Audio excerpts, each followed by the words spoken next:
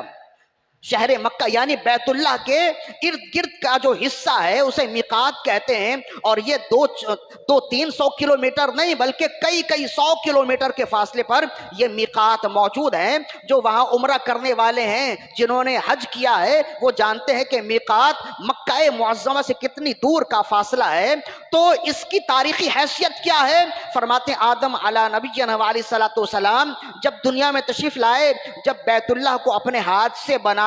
تو ظاہر ہے کہ تاریکی تھی، تو جنت کا یہ پتھر جو حجر اسود ہے، اسے بیت اللہ میں جب نصب کیا تو اس سے اتنی روشنی نکلی کہ اطراف کا علاقہ پر نور ہو گیا۔ تو جہاں جہاں تک اس کی روشنی گئی اس جگہ کو میقات بنا دیا گیا۔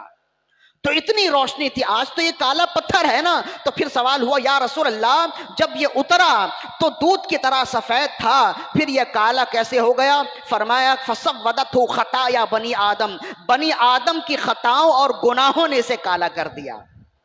اس لیے کہ رسول اللہ نے فرمایا نا، جو حج کرنے جاتا ہے، جو عمرہ کرنے جاتا ہے، جب واپس آتا ہے تو گناہوں سے ایسے پاک ہو جاتا ہے جیسے ابھی پیدا ہوا ہے۔ تو وہ سب گناہ کہاں جاتے ہیں؟ یہ حجر اسود ان گناہوں کو جذب کرتا ہے ایک روایت کے مطابق۔ مطلب یہ ہوا، بتلانا مقصود یہ ہے کہ یہ کیا کم عظمت ہے بیت اللہ کی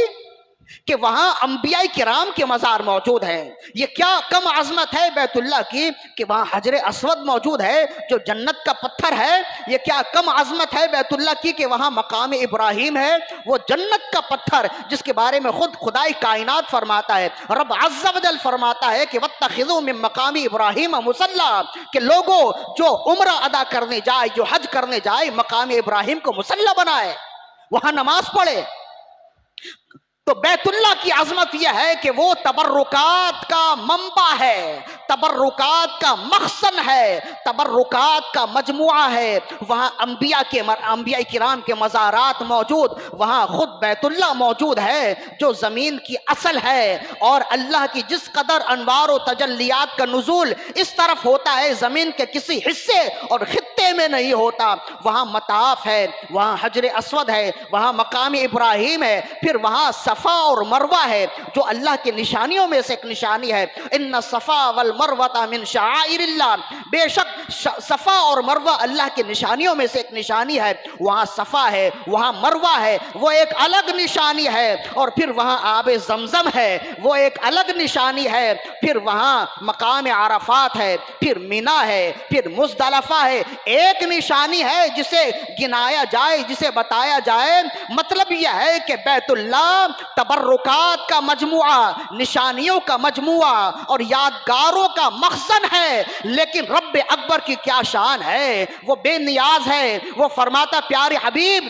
مجھے شہر مکہ کی قسم ہے، اور قسم ہونے کی وجہ، قسم کھانے کی وجہ یہ نہیں ہے کہ یہاں انبیاء کے مزارات ہیں، قسم کی وجہ یہ نہیں کہ یہاں حجر اسود ہے، قسم کی وجہ یہ بھی نہیں کہ یہاں مقام ابراہیم ہے، قسم کی وجہ یہ بھی نہیں کہ یہاں صفا اور مروہ ہے، قسم کی وجہ یہ بھی نہیں کہ یہاں مقام عرفات ہے، قسم کی وجہ یہ بھی نہیں کہ یہاں میدان مزدلفہ اور منا ہے۔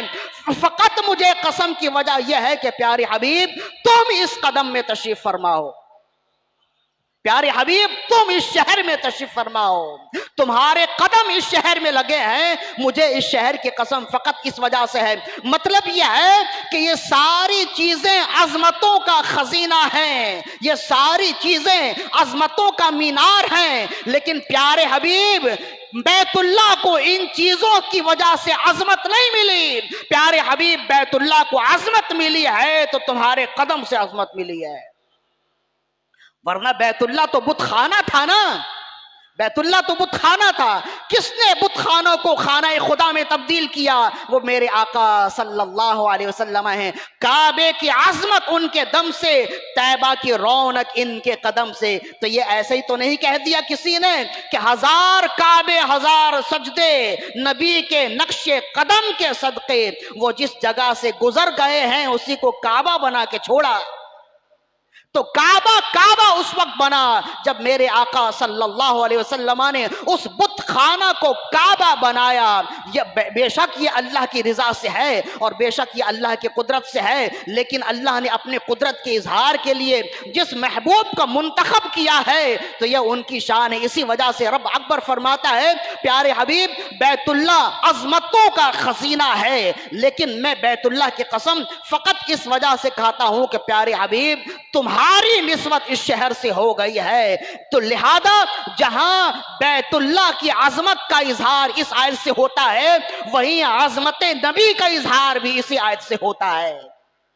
اور یہ آیت بتاتی ہے کہ فضیلت اور کسی چیز کا نام نہیں، فضیلت نبی کی نسبت کا نام ہے، فضیلت نبی کی نسبت کا نام ہے۔ جس چیز کو نسبت رسول اللہ کی نسبت سے ہو جائے، جس چیز کو رسول اللہ سے نسبت ہو جائے وہی چیز فضیلت مآب ہو جاتی ہے، اور جو چیز رسول اللہ کی نسبت سے نکل جائے پھر اس میں اگر فضیلت بھی ہو تو تبت یدا ابی لہب میں شمار ہو جاتا ہے۔ کیوں؟ اس لیے کہ نہ اٹھ سکے گا قیامت تلک، خدا کی قسم کہ جس کو تم نے نظر سے گرا کے چھوڑ دیا۔ تو جہاں نبی کے قدم لگ جائیں وہ جگہ فضیلت مآب ہو جاتی ہے۔ اس آیت سے ہمیں ایک پیغام یہ ملا، یعنی کہ اس آیت مقدسہ میں بیت اللہ کی عظمت کا بھی اظہار ہے اور نبی کی عظمت کا اظہار اس طرح سے ہے کہ رب ذوالجلال اپنے پیارے حبیب سے ایسی محبت فرماتا ہے کہ ان کے قدم جس جگہ لگ جائیں وہ جگہ فضیلت مآب بنا دیتا ہے۔ اسی وجہ سے تو اعلیٰ حضرت رحمت اللہ علیہ فرماتے ہیں وہ خدا نے ہے کلام الہی میں شمس الضحیٰ، تیرے چہرہ نور فضا کی قسم، قسم شب تار میں راز یہ تھا کہ حبیب کی زلف دوتا کی قسم، تیرا مسند ناز ہے عرش برین، تیرا محرم راز ہے روح امین، کوئی تجھ سا ہوا ہے نہ ہوگا شہا، مجھے خالق حسن و ادا کی قسم، یہ خدا نے ہے مرتبہ تجھ کو دیا، نہ کسی کو ملے نہ کسی کو ملا، کہ کلام الہی نے کھائی شہا تیرے شہر و کلام و بقا کی قسم۔ ایسی تو نہیں اعلیٰ حضرت رحمت اللہ علیہ نے فرما دیا؟ اس کی وجہ یہی ہے کہ نسبت نام، فضیلت نام نبی صلی اللہ علیہ وسلم کی نسبت کا ہے۔ وہ جہاں جہاں سے گزر گئے وہیں پھول مہکے ہیں پیار کے، وہ جہاں گئے وہ جہاں رکے وہیں رحمتوں کا نزول ہے۔ یہی وجہ ہے کہ سید انبیاء علیہ السلام نے ارشاد فرمائے، کیا ہی خوبصورت حدیث ہے، ابن عمر رضی اللہ عنہما سے یہ حدیث منقول ہے، فیض القدیر شرح جامع صغیر میں امام مناوی اس حدیث کو لائے ہیں۔ ابن عمر رضی اللہ عنہما فرماتے ہیں لما رجع النبی صلی اللہ علیہ وسلم من تبوک تلقاء رجال من المخلفین، کہتے ہیں جب رسول اللہ صلی اللہ علیہ وسلم غزوہ تبوک سے واپس لوٹ رہے تھے تو ظاہر ہے کہ یہ رسول اللہ صلی اللہ علیہ وسلم کی زندگی کا آخری غزوہ ہے، پہلا غزوہ غزوہ بدر اور آخری غزوہ غزوہ تبوک۔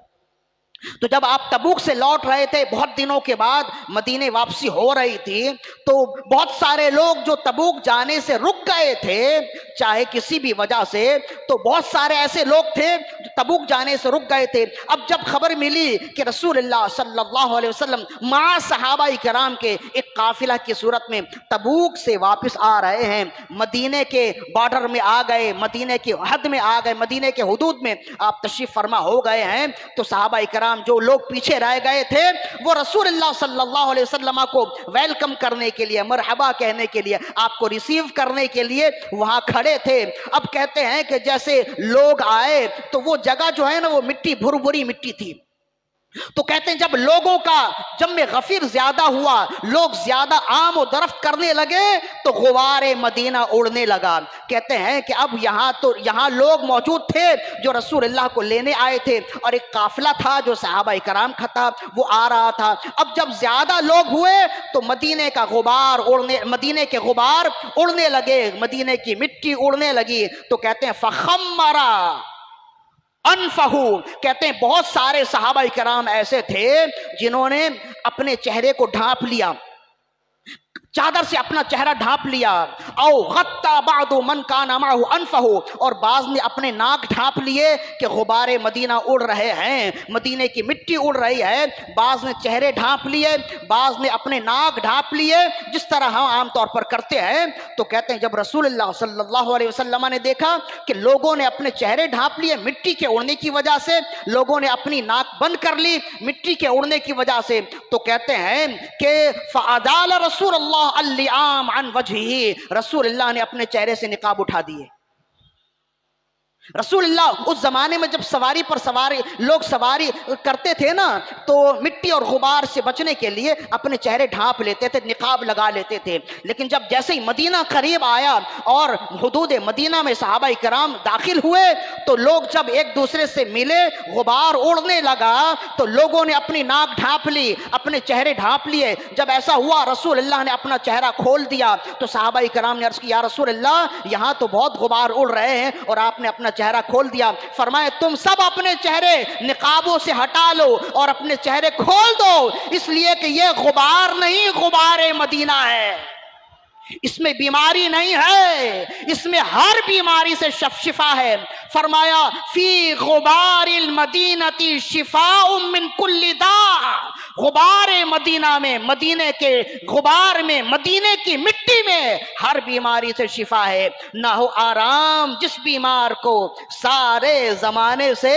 اٹھا لے آئے تھوڑی خاک ان کے آستانے سے۔ صلو علی الحبیب اللہم صلی علی سیدنا و مولانا محمد وعلا آلہ و اصحابہ وبارک وسلم صلاۃ و سلام علیک یا رسول اللہ صلی اللہ علیہ وآلہ وسلم۔ سوال یہ ہے کہ غبار سے بچنے کے لیے ہم بھی کرتے ہیں، جب غبار اڑے خاص طور پر سردی کے موسم میں تو بہت سے ایسے لوگ ہیں جنہیں بیماری ہو جاتی ہے، نزلہ زکام لگ جاتے ہیں غبار کی وجہ سے، ہم بھی ایسا کرتے ہیں۔ تو ساری دنیا میں جتنے غبار ہیں وہ سبب ہیں بیماریوں کا، اور مدینے کے غبار کی یہ خاص بات ہے کہ یہ بیماریوں کا نہیں، شفا کا سبب ہے۔ یہ غبار جب جائیں جسم میں لگیں تو اس سے شفا ہے، اور بالخصوص رسول اللہ نے فرمایا جزام کے مرض سے اگر کوئی شفا چاہتا ہے تو غبار مدینہ میں شفا ہے۔ شفاء من الجزام، فرمایا کہ جزام یہ جو برس کی بیماری ہوتی ہے نا، جسم میں سفید سفید دھبے ہو جاتے ہیں، اس میں تکلیف بھی ہوتی ہے، پھر اس میں سے پانی اور رم اس میں سے پیپ نکلنے لگتے ہیں، اور پھر ایک وقت ایسا آتا ہے کہ انسان کا پورا وجود سفید ہو جاتا ہے، اس کو بڑی تکلیف بھی ہوتی ہے، تو یہ جزام کا مرض کہلاتا ہے، برس کا مرض کہلاتا ہے۔ تو اس کی شفا پوری دنیا میں نہیں ہے، لیکن رسول اللہ نے اس زمانے میں فرما دیا کہ جو اس مرض سے شفا یابی چاہتا ہے تو غبار مدینہ اپنے جسم پہ لگائے، وہ شفا یاب ہو جائے گا۔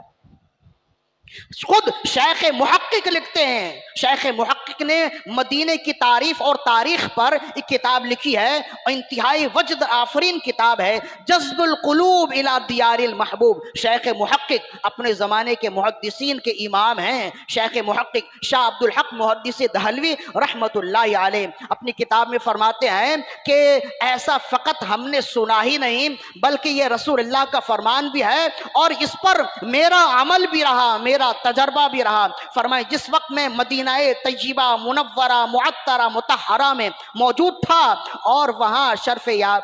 شرف باریابی تھی، وہاں رسول اللہ کے مقام اقدس کے پاس موجود تھا، تو میں بیمار ہو گیا اور اتنی بیماری ہوئی کہ کسی بھی طبیب کے پاس جاتا تو وہ کہتا کہ اب آپ بیماری سے شفا یابی نہیں اب آپ کو بیماری سے شفا یابی نہیں ہوگی، لہذا تمام طبیبوں نے مجھے مایوس کر دیا۔ تو کہتے پھر خیال آیا شفائے مدینہ موجود ہے، غبار مدینہ موجود ہے، تو پھر کہیں دوسری جگہ جانے کی کیا ضرورت ہے؟ فرماتے ہیں مدینے کی مٹی پانی میں ڈال کر گھول کر پیتے رہے اور جس مرض سے طبیبوں نے لاجواب کہہ دیا تھا، شیخ محقق فرماتے ہیں کہ غبار مدینہ کی برکت سے میں دوبارہ پاؤں پر کھڑا ہو گیا۔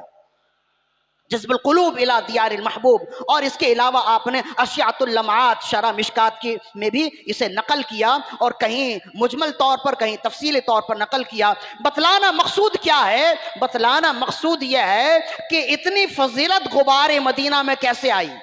اصل بات یہ ہے اتنی فضیلت غبار مدینہ میں کیسے آئے، تو فقط یہی وجہ ہے کہ غبار مدینہ میں، بلکہ غبار مکہ میں ہو یا غبار مدینہ میں اتنی فضیلت کیسے آئے، اس کی وجہ فقط یہی ہے مدینہ تو رسول اللہ کی آمد سے قبل جو ہے نا اس کا نام یثرب تھا، اور یثرب کا مطلب ہوتا ہے بلاؤں کی جگہ، بیماریوں کی جگہ۔ تو بلاؤں کی جگہ جو دار الوبا تھی دار الشفا میں کیسے تبدیل ہو گئی، تو اس کی فقط وجہ یہی ہے کہ جس جگہ کو نسبت رسول اللہ سے ہو جائے وہ شفا یاب ہو جاتی ہے۔ جس جگہ کو نسبت رسول پاک صلی اللہ علیہ وسلم سے ہو جائے پھر وہ دار الوبا نہیں رہتی، دار الشفا ہو جاتی ہے۔ آرزو یہ ہے کہ ہو قلب معطر و مطہر و مصفا و مجلا، دور اعلیٰ جو نظر آئے کہیں جلوائے روئے شہ ابرار، ان کے قدموں کی چمک چاند ستاروں میں نظر آئے، جدھر سے وہ گزر جائے وہی جاہ چمک جائے، دمک جائے، مہک جائے، بنے رونق گلزار، سونگلوں خوشبوئے گیسوئے محمد، وہ سیاہ زلف نہیں جس کے مقابل یہ بنفشہ، یہ سیوتی، یہ چمبیلی، یہ گلو لالا و چمپا کا نکھار، ان کی نکھت پہ ہے قربان گلو برگو سمن، نافع آہوئے ختن، باغ چمن، بوئے چمن، نار چمن، نور چمن، رنگ چمن، سارا چمن زار، عشق کے رنگ میں رنگ جاؤ میرے یار۔ اللہ اکبر، یا رسول اللہ، یا رسول اللہ، یا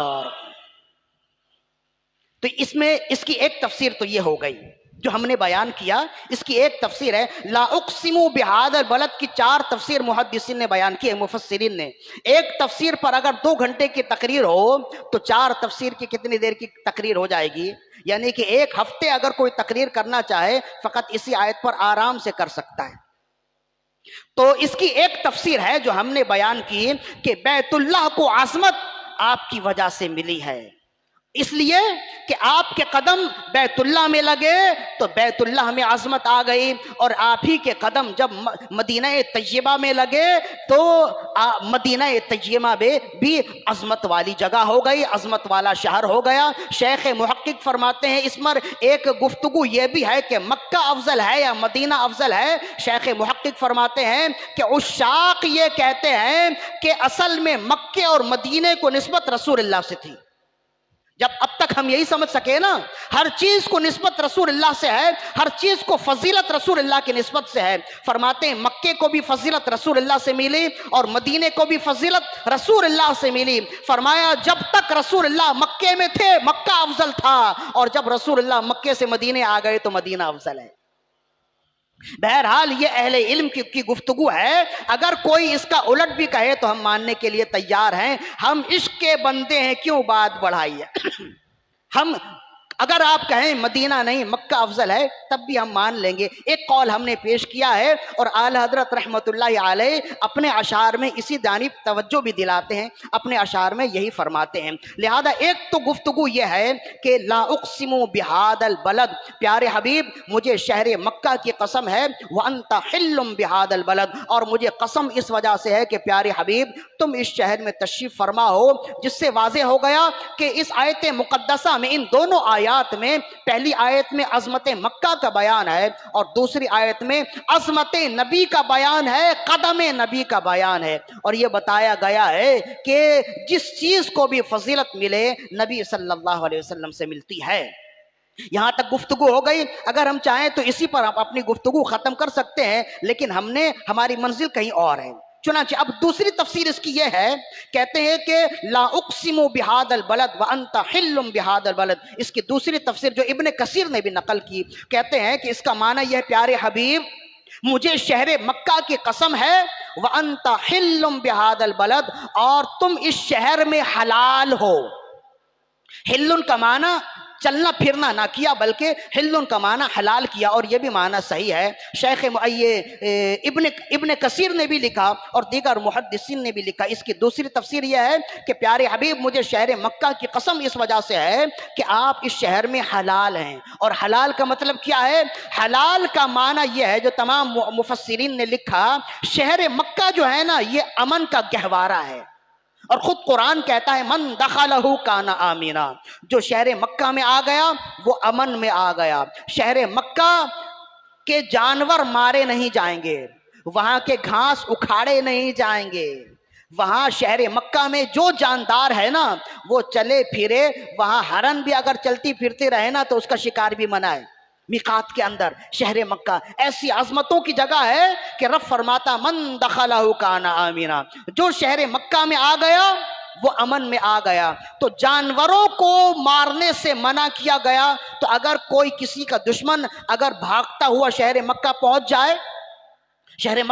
جائے تو کیا وہاں شہر مکہ میں اسے پکڑ کر مارا جائے گا، اسے قتل کیا جائے گا؟ فرمائے نہیں، انتظار کیا جائے گا، جب تک وہ شہر مکہ میں رہے گا امن سے رہے گا، اسے نہ مارا جائے گا اور نہ ہی گرم آنکھوں سے اسے دیکھا جائے گا، اسے چھوڑ دیا جائے گا، حتیٰ کہ وہ حرم سے باہر نکلے۔ جب وہ حرم سے باہر نکلے گا یعنی میقات سے باہر نکل جائے، گویا وہ شہر مکہ سے باہر نکل گیا، پھر اس کے ساتھ جو بھی تعذیبی کارروائی ہو، جو بھی بدلے کی کارروائی ہو وہ انسان کر سکتا ہے۔ شہر مکہ میں اگر کوئی دشمن بھی چلا جائے وہ مارا نہیں جائے گا۔ یہی وجہ ہے کہ قوم لوط پر جب عذاب آیا نا، پتھروں کی بارش ہوئی قوم لوط پر، تو جب عذاب آ رہا تھا تو ایک قوم لوط کا شخص تھا، وہ مکہ آیا ہوا تھا تجارت کے لیے۔ ظاہر ہے کہ اس زمانے میں حج وغیرہ کی تو ترکیب تھی نہیں نا، تو وہ تجارت کے لیے آیا ہوا تھا۔ مکہ جو ہے نا تجارتی منڈی تھا، تو کہتے ہیں کہ وہ تجارت کے لیے آیا ہوا تھا، اور وہاں قوم لوط کے تمام لوگوں پر رب کا فیصلہ ہوا کہ سب کو مار دیا جائے گا۔ تمام لوگ جو قوم لوط کے تھے وہ سب کے سب مر گئے، فقط وہی ایک بچ گیا جو مکہ آیا ہوا تھا تجارت کے لیے۔ کہتے ہیں کہ جتنے پتھر تھے سب لگے اور وہ مر گیا، سب لگے اور سب مر گئے۔ اس کے نام کا پتھر حرم کے باہر زمین و آسمان کے درمیان میں معلق رہا۔ اس کے نام کا پتھر مکہ شہر میں نہیں آیا، ادھر وہ حرم سے باہر نکلا، ادھر وہ پتھر لگا اور وہ وہیں مرا۔ تو یہ رب کی قدرت ہے، اور رب یہ دکھانا چاہتا ہے کہ اس شہر کو میں نے امن کا گہوارہ بنایا، اس وجہ سے کہ اس شہر کے لوگ دنیاوی معمولات سے بھی امن میں ہیں اور عذاب سے بھی امن میں ہیں۔ لہذا اب یہ جب آپ سمجھ گئے اس شہر میں جو داخل ہو گیا، کوئی جانور بھی داخل ہو جائے تو اسے مارا نہیں جائے گا، سوائے چند جانوروں کے جس کی لسٹ خود رسول اللہ نے بیان کر دیا ہے۔ شہر مکہ میں یہ جانور اگر آ جائیں تو انہیں مارا جائے گا، جیسے چوہا ہے، جیسے چیل ہے، جیسے کوا ہے، جیسے بندر ہے، انہیں مارنے کی اجازت ہے، اس لیے کہ یہ فاسق جانور ہیں، اور اس وجہ سے فاسق ہیں کہ یہ خام و خواہ انسان کو تنگ کرتے ہیں۔ یہ ایک پوری لسٹ ہے جو رسول اللہ صلی اللہ علیہ وسلم نے خود بنا کر دے دی ہے۔ اس کے علاوہ کوئی جانور بھی آ جائے تو اسے مارا نہیں جائے گا، چاہے کہ کوئی کتنا بڑا دشمن ہو، انسان ہو، وہ آ جائے اسے مارا نہیں جائے گا۔ یہ فیصلہ ابدی ہے، ازلی ہے، اس زمانے سے ہے اور قیامت قیامت تک ہے، کوئی بندہ کعبہ میں آ جائے تو مارا نہیں جائے گا۔ فرمایا پیارے حبیب یہ فیصلہ ازلی اور ابدی ہے، لیکن اس فیصلے سے میں تمہیں مستثنا کرتا ہوں، تم اس شہر مکہ میں حلال ہو۔ مطلب یہ ہے کہ اگر تم کسی کو مارنا چاہو، تم اگر کسی کو قتل کرنا چاہو تو تم اس شہر مکہ میں قتل کر سکتے ہو۔ چنانچہ صحیح بخاری کی حدیث ہے، حضرت ابی شریح روایت کرتے ہیں، فرماتے ہیں کہ قال رسول اللہ صلی اللہ علیہ وسلم، رسول اللہ صلی اللہ علیہ وسلم نے ارشاد فرمایا ان مکہ حرمہ اللہ ولم یحرمہ الناس، بے شک شہر مکہ کو اللہ نے حرم قرار دیا ہے اور لوگوں میں سے کسی کو حلال نہیں ہے کہ وہ شہر مکہ میں خون خرابہ کرے۔ فلا يحل لامرئ يؤمن بالله واليوم الاخر ان يسفك بها دما، جو شخص آخرت پر اور اللہ پر ایمان لاتا ہے اس کے لیے حلال نہیں ہے کہ شہر مکہ پر خون بہائے، شہر مکہ میں آ کر خون خرابہ کرے۔ ولا يصعد بها شجرة، اور جو اللہ پر ایمان رکھتا ہے، روز آخرت پر ایمان رکھتا ہے، اس کے لیے حلال نہیں ہے کہ شہر مکہ کا کوئی درخت بھی اکھاڑے، کوئی گھاس بھی اکھاڑے۔ فإن أحد يتخرص لقتال رسول اللہ فيها فقولوا ان اللہ قد اذن لرسول اللہ ولم يأذن لكم، اب اگر کوئی شخص یہ کہے کہ رسول اللہ نے تو شہر مکہ میں قتال کیا تو مجھے کیوں قتال کی اجازت نہیں ہے، تو رسول اللہ نے خود فرما دیا اس سے کہہ دینا کہ رسول اللہ نے کسی کو اگر مارا ہے، شہر مکہ میں اگر مارا ہے تو یہ رب کی اجازت سے مارا ہے، رسول اللہ کے علاوہ کسی اور کو اجازت نہیں ہے قیامت تک کے لیے۔ تو لا اقسم بہذا البلد، پیارے حبیب مجھے شہر مکہ کی قسم ہے، وانت حل بہذا البلد، اور مجھے شہر مکہ کی قسم اس وجہ سے ہے کہ تم شہر مکہ میں حلال ہو۔ اس کی دوسری تفسیر یہ ہے، اب سوال یہ ہے کہ رسول اللہ صلی اللہ علیہ وسلم نے شہر مکہ میں کس کو قتل کیا؟ تو چند لوگ ہیں جنہیں رسول اللہ نے شہر مکہ میں قتل کیا، شہر مکہ میں ہی اسے قتل کیا۔ اس میں سے ایک خاص بندہ ہے جس کا نام ابن خطل یا ابن اختل بتایا جاتا ہے۔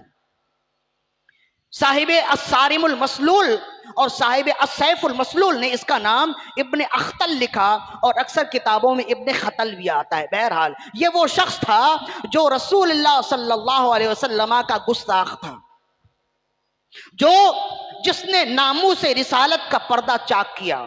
جو رسول اللہ صلی اللہ علیہ وسلم کی بارگاہ میں دشنام ترازی کرتا تھا، جو رسول اللہ کی ذات سے منسوب کر کے برے برے گندے گندے اشعار لکھتا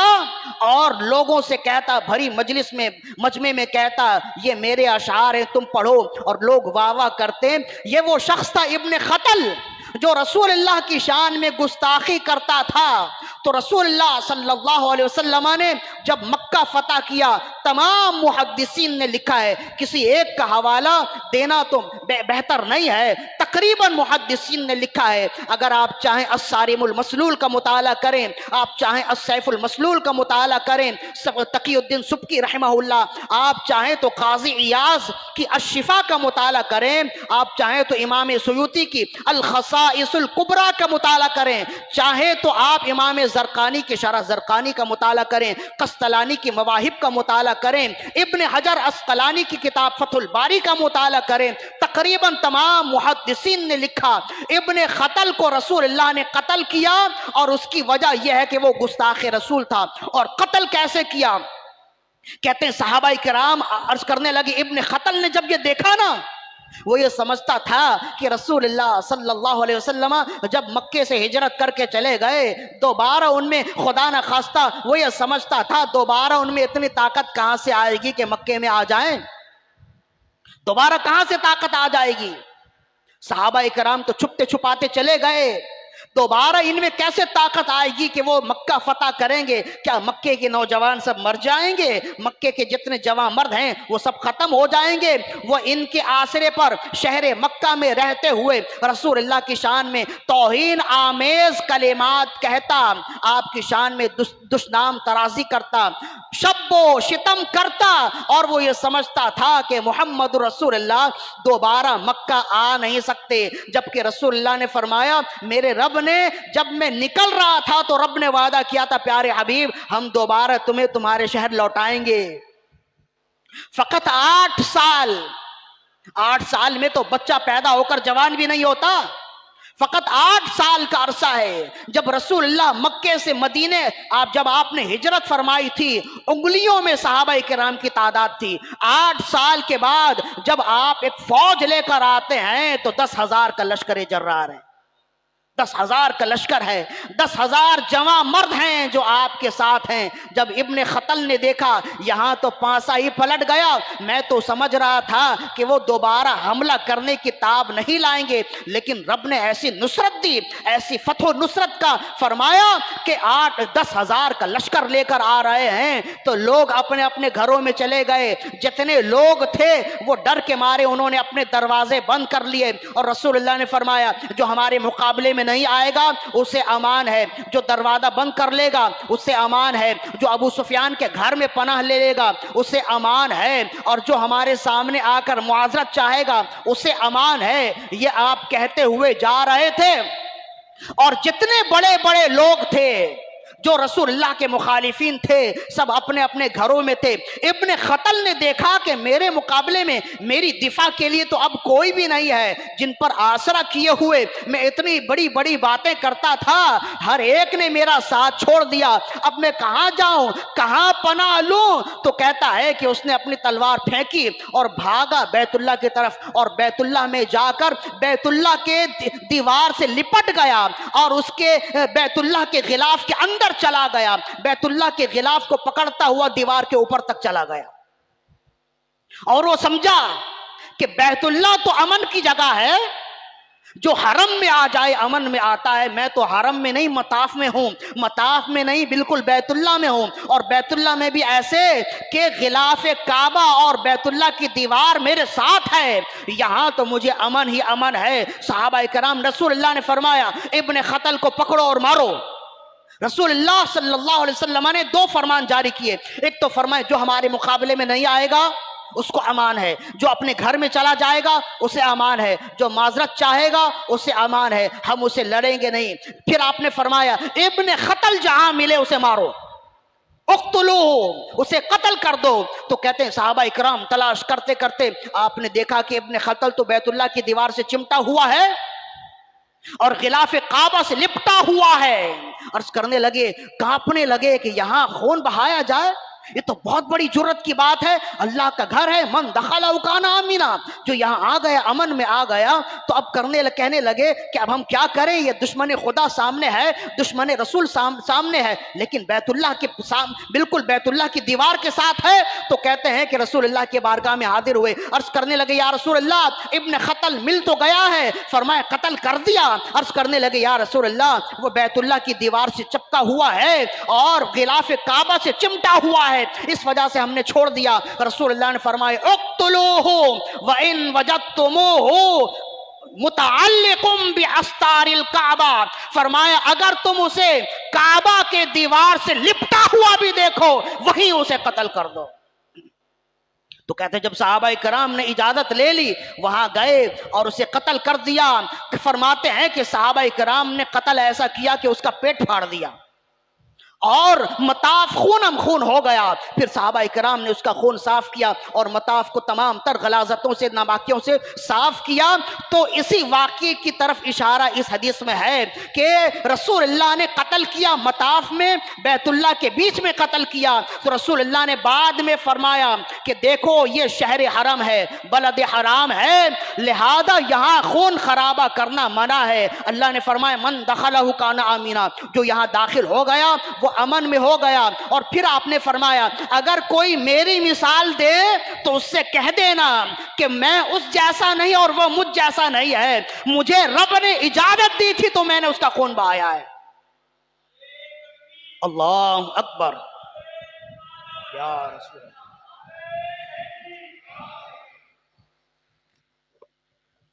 اب ایک سوال یہ ہے کہ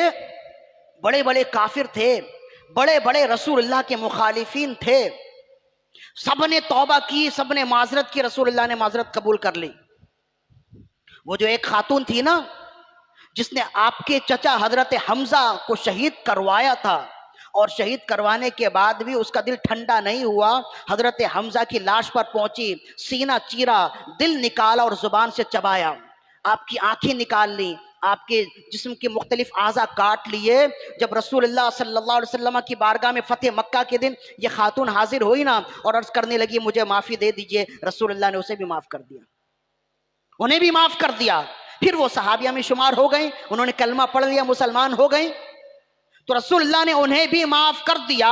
بڑے بڑے آپ کے دشمن تھے جو فتح مکہ کے روز مسلمان ہو گئے، توبہ کر لی اور صحابہ کرام کے صف میں شامل ہو گئے، اور پھر آگے جا کے انہوں نے دین اسلام کی ترویج و اشاعت کے لیے اچھے کام کیے، اللہ انہیں بخشے، اور اللہ رب العزت ان کے صدقے میں ہم تمام کی بھی مغفرت فرمائے۔ تمام بڑے بڑے جو آپ کے دشمن تھے ان تمام کو رسول اللہ نے معاف کر دیا، ابن قتل کو معاف کیوں نہ کیا؟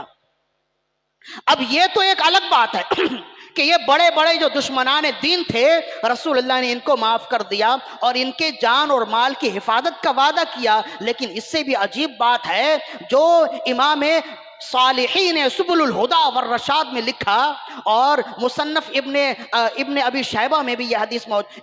حضرت صالحین سبل الہدا والرشاد میں لکھا، اور دیگر مورخین نے لکھا، فرماتے ہیں حضرت صاحب کتاب فرماتے ہیں کہ حضرت جعیل بن سراقہ فرماتے ہیں، جعیل بن سراقہ فرماتے ہیں کہ جب مکے کو فتح کرنے کے لیے صحابہ کرام کا لشکر چل رہا تھا نا، تو ظاہر ہے کہ لشکر 2-4 افراد کا مجموعہ تو نہیں ہے، 10,000 کا لشکر ہے، اور جب چل رہا ہے تو چلتے چلتے، اور سب سے آگے آگے سید انبیاء حبیب کبریا صلی اللہ علیہ وآلہ وسلم ہیں۔ رسول اللہ صلی اللہ علیہ وسلم نے دیکھا کہ ایک ہرنی ہے وہ ایک درخت کے سائے کے نیچے سو رہی ہے۔ سید انبیاء حبیب کبریا رحمت للعالمین نے جب دیکھا ایک ہرنی سو رہی ہے تو آپ نے یہ ارادہ فرمایا کہیں ایسا نہ ہو لشکر کی وجہ سے اٹھ جائے یا لشکر میں سے کوئی آئے اور ہرنی کا شکار کر لے۔ حضرت افضل البشر بعد الانبیاء بالتحقیق یار غار حضرت صدیق اکبر کو ہرنی کے قریب ہی کھڑا کروا دیا آپ نے، فرمایا تم یہی کھڑے رہنا جب تک یہ لشکر گزر نہ جائے، خبردار کوئی اس ہرنی کو تنگ نہ کرے، اسے سونے دینا، اسے تکلیف نہ دینا، یہ سائے میں ہے، اور کہیں ایسا نہ ہو کہ تمہاری وجہ سے یا کوئی اسے تنگ کرے اور اٹھنے پر مجبور کرے۔ حضرت صدیق اکبر رضی اللہ عنہ جب تک پورا قافلہ پورا لشکر گزر نہ گیا، صدیق اکبر رضی اللہ عنہ تھوڑی دور فاصلے پر اس ہرنی کی حفاظت میں کھڑے رہے۔ جب قافلہ آگے چلا گیا تو پھر آپ آگے جا کر ملے۔ حضرت جعیل بن سراقہ فرماتے ہیں کہ چلتے چلتے رسول اللہ صلی اللہ علیہ وسلم نے دیکھا ایک کتیا نے بچے دیے ہوئے ہیں، جیسے ہی لشکر سامنے آنے لگا وہ کتیا غرانے لگی کہ لوگ آ رہے ہیں، نہ جانے میرے بچے کو نقصان پہنچائے۔ جیسے ہی سید انبیاء حبیب کبریا صلی اللہ علیہ وسلم کا گزر اس کتیا کے پاس سے ہوا اور آپ نے دیکھا کہ اس کے بچے بھی اس کے دائیں بائیں گھوم رہے ہیں، حضرت جعیل بن سراقہ کو رسول اللہ نے بلایا اور فرمایا تم یہاں کھڑے ہو جاؤ، اس کی حفاظت کرنا، دیکھنا کوئی اسے تنگ نہ کرے، کوئی اس کے بچے نہ چھیڑے، کوئی اس کے بچے نہ اٹھائے۔ کہتے ہیں حضرت جعیل بن سراقہ وہیں کھڑے رہے جب تک قافلہ نہ گزرا۔ جب قافلہ گزر گیا تو پھر آپ جا کر ملے۔ سوال یہ ہے کہ رسول اللہ صلی اللہ علیہ وسلم ایک ہرنی کی حفاظت فرماتے ہیں اور رسول اللہ صلی اللہ علیہ وسلم ایک کتیا کی حفاظت فرماتے ہیں، اور وہ بھی حرم سے دور ہے، لیکن ایک شخص ہے جو بیت اللہ میں ہے، جو حرم کعبہ میں ہے، جو کعبے کی دیوار سے لپٹا ہوا ہے، رسول اللہ اس پر رحم نہیں فرماتے، رسول اللہ اس کی حفاظت نہیں فرماتے، اور فرماتے اسے قتل کر دو اگر وہ خلاف کعبہ سے بھی لپٹا ہو۔ کتنی بڑی بات ہے، یہ دو الگ الگ تصویر ہمارے سامنے ہیں، بالکل متضاد تصویر ہے۔ ایک طرف جانور ہیں جن کی حفاظت کے لیے رسول اللہ پہرے دار کھڑے کر رہے ہیں، اور دوسری طرف انسان ہے جو بیت اللہ میں ہے، لیکن فرماتے ہیں رسول اللہ کہ اسے قتل کر دو۔ کیا مطلب ہوا؟ مطلب یہ ہوا کہ اس کا قصور یہ تھا کہ وہ گستاخ رسول تھا، اور رسول اللہ نے اپنے ان دو اعمال سے بتا دیا ہے گستاخ رسول کی سزا موت اس وجہ سے ہے کہ وہ انسان کیا کتا بھی نہیں ہے، کتا بھی اس سے بہتر ہے، اس وجہ سے میں نے کتا کتے کی حفاظت کے لیے تو مقرر فرمائے، اور وہ انسان نما جانور ہے، بلکہ جانور کہنا بھی جانور کی توہین ہے، اس وجہ سے میں نے اس کے قتل کا حکم صادر فرمایا۔ یہاں سے معلوم ہوا نا کہ ناموس رسالت کا مسئلہ کتنا سنگین ہے اور کتنا حساس ہے۔ اسی وجہ سے علماء، محقق علماء کرام فرماتے ہیں ناموس رسالت کا مسئلہ ہر مسئلے سے جدا گانا ہے، اس مسئلے کو کسی مسئلے پر قیاس نہیں کیا جائے گا۔ ناموس رسالت کا مسئلہ یہ نہیں کہا جائے گا کہ وہاں جانور کی حفاظت رسول اللہ نے فرمائی تو وہاں اسے قتل کیوں کر دیا، فرمایا یہ بالکل الگ مسئلہ ہے۔ جانور کے لیے بھی ایک عزت ہے، جانوروں کے لیے بھی حقوق موجود ہیں، اور کیا بیان کیا جائے۔ مصنف ابن ابی شیبہ میں حضرت عمر بن خطاب رضی اللہ عنہ سے روایت موجود ہے، رسول اللہ حضرت عمر بن خطاب رضی اللہ فرماتے ہیں کہ اگر کوئی شکاری کتا ہے، پالا ہوا شکاری کتا ہے، اگر کوئی شخص شکاری کتے کو مار دے تو فرمائے اس کے بدلے میں 1 بکری دینا پڑے گا اور 40 درہم مالک کو دینے پڑیں گے۔ ایک کتے کی اگر اس کی موت واقع ہو جائے، ایک کتے کے بدلے میں رسول اللہ نے درہم و دینار فرمائے اور اس کا بدلہ بھی ارشاد فرمایا، لیکن جو گستاخ رسول ہے رسول اللہ نے فرمایا اس کا کوئی بدلہ نہیں ہے، اس کا خون رائگاں ہے، اس کا خون ایسا ناپاک ہے کہ اس کے خون کا کوئی بدلہ نہیں ہے۔ بات واضح ہو رہی ہے کیوں علماء ناموس رسالت پر اتنا زور دیتے ہیں؟ اب بات سمجھ آ رہی ہے کہ ناموس رسالت کا مسئلہ نماز روزے کا مسئلہ نہیں، یہ حرمت نبی کا مسئلہ ہے، اور یہ ایسا مسئلہ ہے کہ اس مسئلے پر کسی دوسرے مسئلے کو قیاس نہیں کیا جائے گا۔ یہی وجہ ہے کہ ہر زمانے میں جہاں حرمت نبی کی بات آئی، ناموس رسالت کی بات آئی ہے، صحابہ کرام سب سے پہلے آگے نظر آتے ہیں۔ صحابہ کرام ہر عمل میں آگے نظر آئیں گے، لیکن جہاں ناموس رسالت کی بات آئے وہاں آپ آگے نظر آئیں گے۔ اس زمانے کے لوگ ہیں نا، ہم تو یہ کہتے ہیں کہ فتح مکہ کا یہ عمل جو کتابوں میں موجود ہے ہمارے حکمرانوں کے لیے مشعل راہ ہے۔ ایک حکمران کو کیسا ہونا چاہیے، اسلامی حکمران کو کیسا ہونا چاہیے، تو ہم کہتے ہیں ایسا ہی ہونا چاہیے جیسے رسول اللہ کا عمل ہے،